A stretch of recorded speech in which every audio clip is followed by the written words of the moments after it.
घनी पहाड़ियों से घिरा हुआ एक किला। टूटी हुई दीवारें, सुनसान गलियां और पत्थरों पर जमी सदियों पुरानी धूल।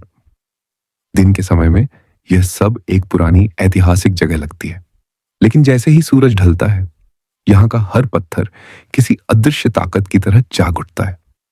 अचानक इस किले की दीवारों से किसी औरत की चीख सुनाई देने लगती है और चारों ओर अजीब से कदमों की आहट के साथ पायलों की झंकार गूंजने लगती है। यह है भानगढ़, भारत का सबसे रहस्यमय और भूतिया किला। कहा जाता है कि इस किले और इस पूरे इलाके पर एक दिव्य शक्ति वाले तांत्रिक का श्राप है, जो उसने मरते वक्त अपने प्यार से ना मिलने के दुख में इस पूरे शहर और किले को दिया था। लेकिन सवाल यह है, क्या वाकई तांत्रिक के इस श्राप ने भानगढ़ को एक भूतिया किला बना दिया? आखिर क्यों आज भी आधी रात के बाद यहां कदम रखना सख्त मना है? और क्यों इस भूतिया किले के आसपास लोगों के फोन और कैमरा जैसे इलेक्ट्रॉनिक डिवाइसेस अपने आप खराब हो जाते हैं? आखिर क्या है भानगढ़ की डरावनी कहानियों का असली सच? चलिए जानते हैं आज के इस एपिसोड में। भानगढ़ का इतिहास और श्राप की शुरुआत।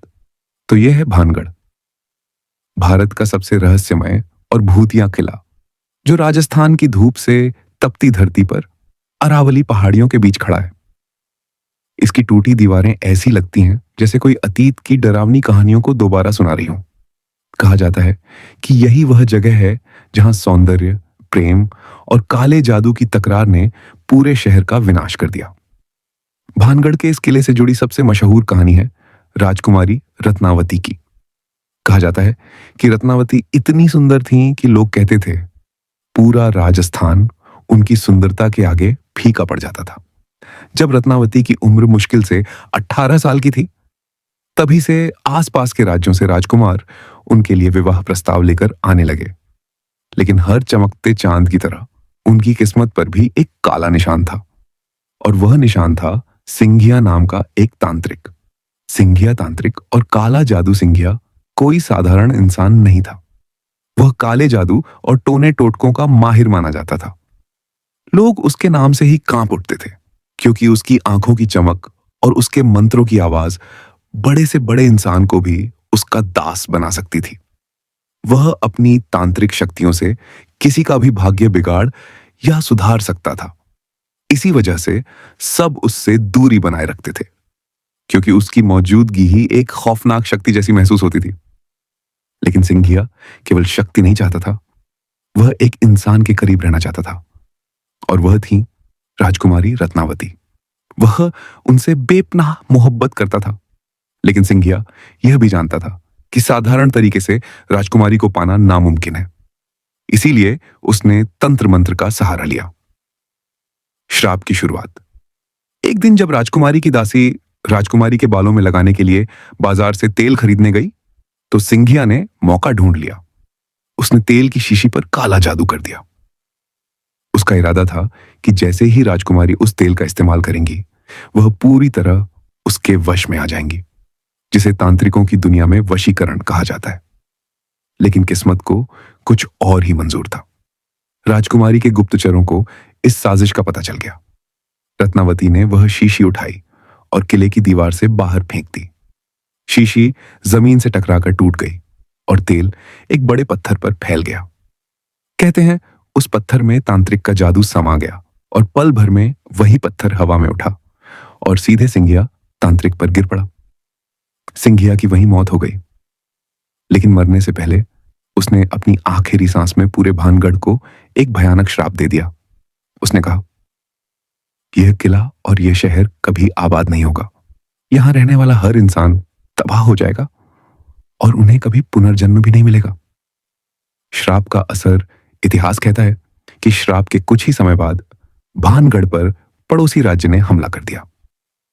तलवारों की टकराहट, चीख पुकार और खून से रंगी दीवारें मानो उस श्राप की सच्चाई साबित कर रही थी। उस युद्ध में राजकुमारी रत्नावती की भी मौत हो गई। किले में अफरा तफरी तीन मच गई और लोग मान बैठे कि यह सब सिंघिया के श्राप की वजह से हुआ है। धीरे धीरे लोग किले को छोड़कर भागने लगे और एक दिन यह भव्य शहर एक सुनसान खंडहर में बदल गया। दूसरा श्राप। बालानाथ योगी कहा जाता है कि भानगढ़ के भूतिया बनने में एक और घटना ने भी अहम भूमिका निभाई। सिंघिया के श्राप के बाद राजा माधो सिंह ने इस इलाके को दोबारा बसाने की कोशिश की। उन्होंने योगी बालानाथ से श्राप रोकने का उपाय पूछा।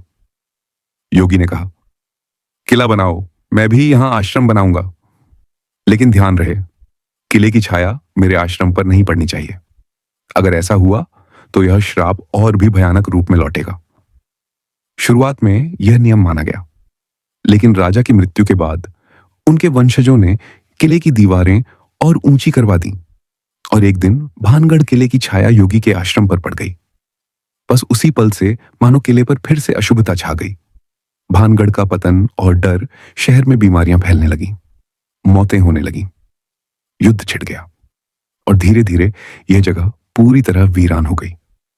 कहा जाता है कि आज भी राजकुमारी रत्नावती और उन सभी लोगों की आत्माएं यहां भटकती हैं जिनकी मौत इन आपदाओं में हुई। भारतीय पुरातत्व विभाग ने किले के बाहर बोर्ड लगाया, सूर्यास्त के बाद और सूर्योदय से पहले प्रवेश वर्जित है। दिन में हजारों लोग आते हैं, लेकिन रात होते ही हर कोई यहां से भाग निकलता है। विज्ञान बनाम डर वैज्ञानिक कहते हैं, अंधेरा और सन्नाटा इंसानी दिमाग को हाइपर अलर्ट बना देता है।